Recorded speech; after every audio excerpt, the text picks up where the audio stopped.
കഴിയുന്നുണ്ടോ? മതത്തെ വായിക്കാൻ, എന്താണ് മതമെന്ന് പറയാൻ? ഞാനിവിടെ ഇരിക്കുമ്പോ പ്രിയപ്പെട്ട സ്വാമി സന്ദീപാനന്ദഗിരി എന്നെ വിളിച്ചു, ആശ്രമത്തിലേക്ക് വരണം, നമുക്കവിടെ ഒന്ന് സന്ദർശിക്കണം. ഇങ്ങനെ അടുത്തിരിക്കുമ്പോൾ അപരിചിതനായ ഒരാളെ ഇവിടെ വെച്ചാണ് ഞങ്ങൾ ആദ്യമായി പരിചയപ്പെടുക.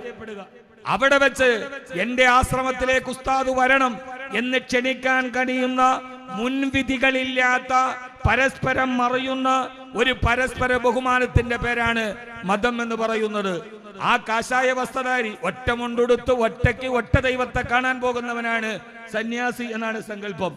ആ ഒറ്റ മുണ്ടെടുത്ത് ഒറ്റ ദൈവത്തെ കാണാൻ പോകുമ്പോ മനുഷ്യനെ തിരിച്ചറിയുമ്പോഴാണ് മതം സ്വാർത്ഥകമാകുന്നതെന്ന് പഠിക്കാൻ. മറ്റൊരു തന്നെ നിലവിളി എന്റെ കാതിൽ കേൾക്കുമ്പോ ആ കേൾക്കുന്ന നിലവിളി എന്റെ ഹൃദയത്തെ നൊമ്പരപ്പെടുത്തുന്നുവെങ്കിൽ നിങ്ങളൊരു മുസ്ലിമാണ്.